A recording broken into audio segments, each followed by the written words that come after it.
कि क्या भारत बांग्लादेश के अंदर कोई कार्यवाही करने वाला है, या फिर भारत बांग्लादेश के बीच के रिश्ते बहुत बिगड़ गए हैं, किसी को पता भी नहीं चला।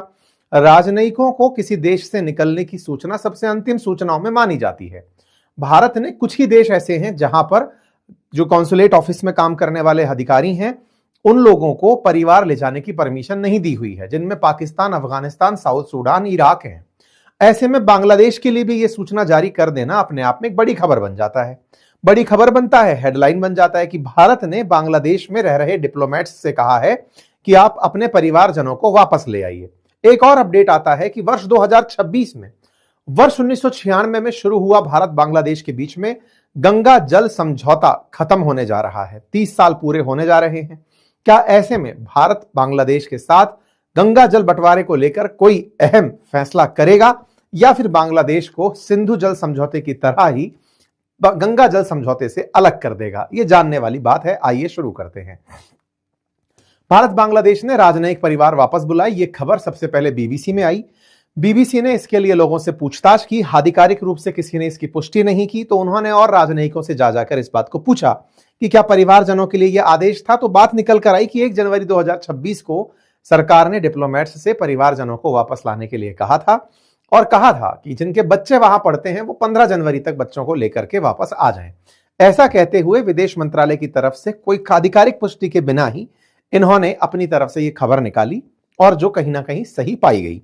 इसके पीछे के कारण क्या हो सकते हैं? कारण जैसा आप सभी जानते हैं, शेख हसीना के भारत आने के बाद से बांग्लादेश में हिंदुओं के खिलाफ टारगेटेड किलिंग हो रही है। अल्पसंख्यकों के साथ जो घटनाएं हो रही हैं उसमें घटनाओं का जिक्र लंबा पुराना है, और उन सभी घटनाओं में बांग्लादेश सरकार लगभग मूक दर्शक बनकर बैठी हुई है।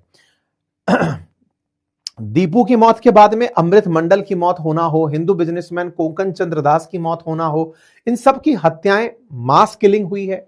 इन सभी के साथ में बांग्लादेश के अंदर रिलीजियस आउटरीच के तहत अल्पसंख्यकों के खिलाफ हो रही हिंसा के तहत मतलब टारगेटेड किलिंग की गई है। बांग्लादेश में लगातार इस तरह की घटनाओं के बीच में भारत ने अपना स्टैंड, क्योंकि बांग्लादेश का निजी मामला है, बांग्लादेश में रह रहे हिंदू भी बांग्लादेशी हिंदू हैं, उनके अपने देश के अपने मामले में भारत ने इंटरफेयर नहीं किया।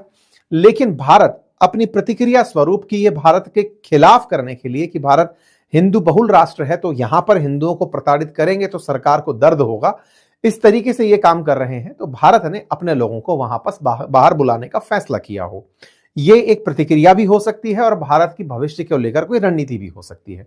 इस पर मोहम्मद यूनुस का कहना था कि बांग्लादेश में तो हर साल ही 3 से 4 हजार लोग मरते ही हैं इस तरह की हिंसाओं में।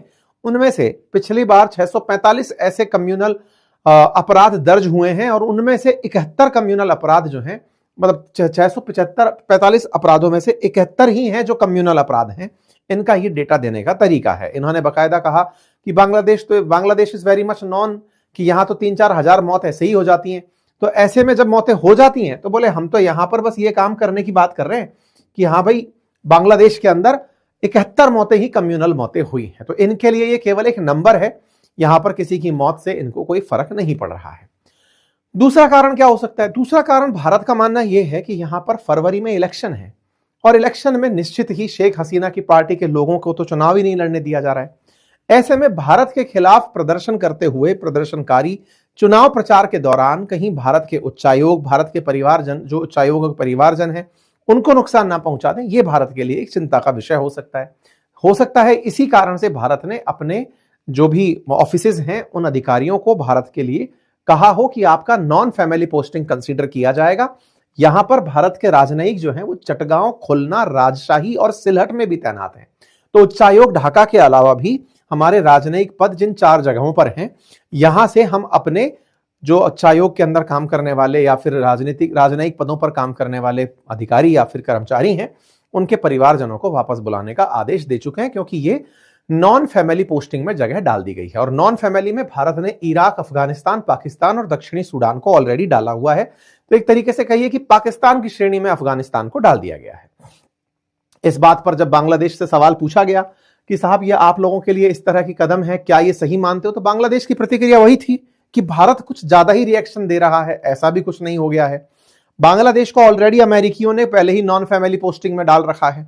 तो बांग्लादेश में वैसे भी बहुत सारे ऐसे राजनयिक हैं जो अपने बच्चों को लेकर या परिवारजनों को लेकर नहीं आते हैं, तो भारत ने इनके लिए बिल्कुल वैसा ही काम कर दिया है। खैर, बांग्लादेश के हालात जो भी हैं उसमें अभी तक कोई सुधार नहीं है। हिंदुओं के खिलाफ लगातार हत्याएं जारी हैं और भारत की प्रतिक्रिया का अभी भी इंतजार चल ही रहा है। इन्हीं प्रतिक्रियाओं में एक प्रतिक्रिया जो हमने पाकिस्तान के साथ की थी सिंधु जल समझौता तोड़ के, वैसी प्रतिक्रिया अपेक्षित है गंगा जल समझौता तोड़ के। ऐसा क्यों कह रहा हूं? वर्ष 1996 में 30 साल पहले गंगा जल समझौता हुआ था, जिसमें तय हुआ था कि गंगा नदी का पानी फरक्का बांध से हुगली नदी में और गंगा नदी में, क्योंकि गंगा नदी भारत के बाद बांग्लादेश में जाती है, तो यहां पर बटने के लिए फरक्का से डिसाइड होगा कितना कितना पानी कहां जाएगा। वर्ष 1996 में एच डी देवेगौड़ा सरकार ने तय किया था कि इस पानी का बंटवारा 35,000 क्यूसेक रहा करेगा। उसके नियम तय किए गए। कहा गया कि मार्च से लेकर मई के बीच में जब पानी कम होता है गंगा नदी में, तो फरक्का का पानी इस तरह छोड़ा जाएगा कि 35,000 क्यूसेक जल दोनों देशों को मिलना सुनिश्चित रहे। अगर पानी कम भी हो जाए फरक्का में कभी, तो यह तय हो कि 10 दिन 35,000 क्यूसेक पानी इधर जा रहा हो और 10 दिन 35,000 क्यूसेक पानी उधर जा रहा हो। पानी की अगर मात्रा बढ़ती है तो बढ़ने पर आधा आधा ये जो जल 35,000 है ये तो मिनिमम रखा ही जाएगा। 70,000 क्यूसेक से ऊपर हो जाता है तो अधिक 35,000 से 40,000 तक का जो पानी है वो इंडिया रखेगा, और ज्यादा हो जाता है तो फिर वो बांग्लादेश को छोड़ दिया जाएगा। एक ऐसा समझौता हम लोगों ने वर्ष 1996 में किया था। अब ये फरक्का बांध कहां है, क्या है? पश्चिम बंगाल के मुर्शिदाबाद के अंदर फरक्का डैम गंगा नदी पर बना हुआ है। जरूरत क्या थी? जरूरत यह थी कि गंगा नदी जब दो भागों में बढ़ती है, हुगली और गंगा के अंदर, तो हुगली पश्चिम बंगाल से होते हुए कोलकाता तक आती है। हुगली नदी में ही वेस्ट बंगाल से चल के बहुत सारे बड़े जहाज कोलकाता पोर्ट तक चलकर आते हैं, यानी रिवर के अंदर चलते हुए पोर्ट तक चले आते हैं। लेकिन गंगा नदी अपने साथ, क्योंकि हिमालय की जो मिट्टी है वो भी अपने साथ लेकर चलती है, तो बड़ी मात्रा में सिल्ट लेकर चलती है। सिल्ट मतलब पानी के अंदर मिला हुआ जो गाद है वो लेकर चलती है, और वो गाद नदी की तलहटी में जमता चला जाता है। परिणाम क्या निकलता है? परिणाम यह निकलता है कि बड़े जहाज कोलकाता पोर्ट तक नहीं आ पाते, गाद में फंसते हैं। यह घटना हुआ करती थी, ब्रिटिश काल में भी रिकॉग्नाइज हुई थी। इसी का समाधान ढूंढा गया था कि क्यों ना ऐसा किया जाए कि जब पानी का जल स्तर कम हो, नदी का जल स्तर कम हो, तब नदी में तेज जल छोड़कर उस गाद को पश्चिम मतलब उसके अंदर बंगाल की खाड़ी में छोड़ दिया जाए। इसी के लिए एक डैम का योजना बनाया गया था जिसका नाम फरक्का डैम बना। तो ये जो फरक्का डैम है, इसी डैम ने आज तक कोलकाता पोर्ट को चालू रखा हुआ है। बाकी समय जब पानी मतलब मानसून के समय तो पानी वैसे ही खूब भर के रहता है, तो जहाज अंदर तक आ ही जाते हैं। लेकिन जो बाकी टाइमिंग है, जिस समय जनवरी से लेकर विशेष रूप से मई तक का समय, जब गंगा नदी का जल स्तर थोड़ा कम होता है, उस समय पर भी पूरे टाइम पानी बना रहे नदी में, इसके लिए फरक्का डैम का प्रायोजन किया गया था। और यह पानी चूंकि भारत रोक ले रहा था, बांग्लादेश भी इस पानी को पीता है, बांग्लादेश में भी यह पानी पहुंचता है, क्योंकि गंगा नदी दो भागों में बंट जाती है, तो उसी को ध्यान में रखते हुए गंगा नदी में जल समझौता किया गया था। अब गंगा नदी कहां से निकलकर कहां जाती है, ये तो आप लोगों ने मल्टीपल टाइम ज्योग्राफी में मुझसे सुना है, तो ये डिटेल जानकारी तो मैं आपको सारी वेबसाइट पर डाल के दे ही दूंगा।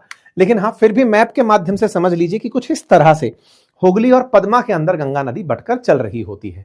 ये मल्टीपल टाइम डिस्कस हुई चीजें हैं कि फरक्का नदी, फरक्का डैम के बाद में हुगली नदी निकल जाती है कोलकाता की तरफ, पद्मा चली जाती है बांग्लादेश की तरफ, और इसी पद्मा में आकर के फिर मिलती है ब्रह्मपुत्र जानी जाती है वहां पर जमुना के नाम से। फिर ये पद्मा आगे बहती हुई जाती है और फिर मेघना नामक एक नदी से मिलती है, और फिर फाइनली बंगाल की खाड़ी में गंगा नदी मेघना बनकर गिरती है। ज्योग्राफी में जनरली रटने वाली चीजों में से है। आपने मल्टीपल टाइम इस चीज को याद कर ही लिया होगा, अब तक आपको जानकारी हो ही गई होगी। तो फिलहाल के लिए फोकस हुगली नदी पर है, और हुगली नदी के लिए फरक्का बांध जरूरी है। फरक्का बांध का जो निर्माण है ये 1975 के अंदर शुरू हुआ था, और मतलब ये अल्टीमेटली इसी तरह से बनाया गया था कि भारत के अंदर हुगली नदी के अंदर जो हुगली नदी पर बना हुआ कोलकाता पोर्ट है ये पूरे टाइम चालू रहे। इसी के लिए एक ब्रिटिश व्यक्ति थे जिनका नाम था सर आर्थर कॉटन, उनके सुझावों को मानते हुए इस फरक्का डैम का निर्माण किया गया था। फरक्का डैम के अंदर मतलब पानी के छुड़ाव के लिए 109 गेट बनाए गए हैं, और उन 109 गेट से पानी का प्रबंधन समय समय पर किया जाता रहा है। भारत और बांग्लादेश के बीच में इस बांध के पानी को लेकर कई बार पहले भी विवाद रहा है। समय समय पर ट्रीटियां होती रही, 71 में, 77 में, बीच बीच में एक ऐसा दौर भी आया जब बड़ा अनिश्चितता का काल रहा, 87 से लेकर 96 तक। फाइनली 96 में जाकर भारत और बांग्लादेश ने तय किया कि चलिए जल बंटवारे को लेकर कुछ नियम बना लेते हैं। ये वो 1996 की आइकॉनिक तस्वीर है जिसमें भारत के प्रधानमंत्री एच डी देवेगौड़ा जब बांग्लादेश गए तो बांग्लादेश के फाइटर जेट्स ने बकायदा उनको एस्कॉर्ट किया था, रेड कारपेट पर वेलकम हुआ था, बढ़िया गनवन चलाकर भारत के प्रधानमंत्री का वहां स्वागत हुआ था। शेख हसीना जी के द्वारा ये वार्म वेलकम किया गया था और इसमें तय हुआ था कि अगर 50,000 क्यूसेक से पानी कम है तब तो दोनों देश बराबर बराबर बांटेंगे अल्टरनेट डे पर। 70,000 से 75,000 है तो तय किया जाएगा कि पहले 35,000 क्यूसेक बांग्लादेश को दिया जाए, बचा हुआ पानी भारत को दिया जाए। 75,000 क्यूसेक से ज्यादा है तो 40,000 क्यूसेक भारत को दिया जाएगा, बचा हुआ पानी जो है बांग्लादेश को दिया जाएगा। तो बांग्लादेश को बराबर सा ट्रीटमेंट मिल गया था, इससे ज्यादा बांग्लादेश के लिए क्या हो सकता था। लेकिन अब यह ट्रीटी खत्म होने वाली है और ट्रीटी खत्म होते समय पश्चिम बंगाल को तो पहले ही पानी की स्कार्सिटी है। पश्चिम बंगाल तो पहले ही नाराज है कि हमें बिना पूछे ही समझौता कर लिया, जबकि पानी हुगली जो है वो गंगा वेस्ट बंगाल में बह रही है, तीस्ता भी वेस्ट बंगाल से बांग्लादेश में जा रही है। तीस्ता को लेकर के आजकल बांग्लादेश ज्यादा तेवर भी दिखा रहा है। तो जब पानी हमारे यहां से वहां जाता है तो फिर हम इसमें डिसाइडिंग फैक्टर क्यों ना बने। तो ऐसे में अब चूंकि बंगाल में इलेक्शन भी है, पश्चिम बंगाल में, और पश्चिम बंगाल में इलेक्शन भी है, पश्चिम बंगाल सरकार बार बार भारत सरकार से कहती आई है कि जल बंटवारे को लेकर के आप भारत का पक्ष ज्यादा क्यों नहीं रखते। 96 की ट्रीटी 2026 में खत्म भी हो रही है। तमाम वो कारक एक साथ इकट्ठे होते जा रहे हैं। भारत बांग्लादेश के संबंध अच्छे भी नहीं है। ऐसे में एक साथ काफी सारे फैक्टर्स पाइल अप हो गए हैं। परिणाम की अपेक्षा है कि भारत सरकार सिंधु जल जैसा ही समझौता इनके साथ भी कर दे कि साहब पहले हम अपना पूरा पानी खुद का वसूलेंगे, बच जाएगा जो तुम्हें देंगे, और अपनी आवश्यकता के अनुसार छोड़ेंगे, तुम्हें बताएंगे भी नहीं। कोई भी गंगा जल को लेकर के समझौता हम नहीं करेंगे, क्योंकि अल्टीमेटली जब तक आपके हाथ में कुछ नहीं होगा, तो आपके पास नेगोशिएशन के लिए जब कुछ नहीं होगा तो दूसरा देश आपको क्यों गांठेगा। आज बांग्लादेश इतना आश्वस्त है भारत से कि अब भारत उसका कुछ बिगाड़ ही नहीं सकता। समझौतों में बंधा हुआ है, भारत की मजबूरी है, नॉर्थ ईस्ट पहुंचना है, तमाम प्रकार की चीजें। अगर ऐसा ही है तो फिर मतलब जब तक आप टेबल पर नहीं हैं तब तक तो आप मेनू ही हैं। ये बात आपको ध्यान रखनी चाहिए। तो फिलहाल के लिए अपेक्षा है भारत सरकार से, देखते हैं कि वो किस तरह से इस पूरे काम को करती है। बाकी आप लोग इस विषय पर क्या सोचते हैं, अपनी राय जरूर कमेंट बॉक्स में बताएं। चैनल पर नए हैं तो चैनल को सब्सक्राइब कीजिए। हमारे कोर्सेज, और अगर आप ज्योग्राफी मेरे से पढ़ना चाहते हैं तो कंप्लीट ज्योग्राफी मैंने यूपीएससी और जीएस फाउंडेशन के हिसाब से, स्टेट पीसीएस फाउंडेशन के हिसाब से पढ़ाई हुई है अपनी पाठशाला ऐप पर, जिसका लिंक कमेंट बॉक्स में पिन है। आप जाएं वहां पर कोर्स देखें, और उस क्लास में जो पढ़ाया है वो पूरा कंटेंट हिंदी और इंग्लिश में बुक्स में भी उपलब्ध है। आप उन्हें घर बैठे मंगा सकते हैं, और कंटेंट आप क्लास में जो पढ़ाया गया उसे डाउनलोड भी कर सकते हैं। हमारी और भी पुस्तकें हैं, आप उन्हें भी चेक कर सकते हैं। बहुत बहुत धन्यवाद।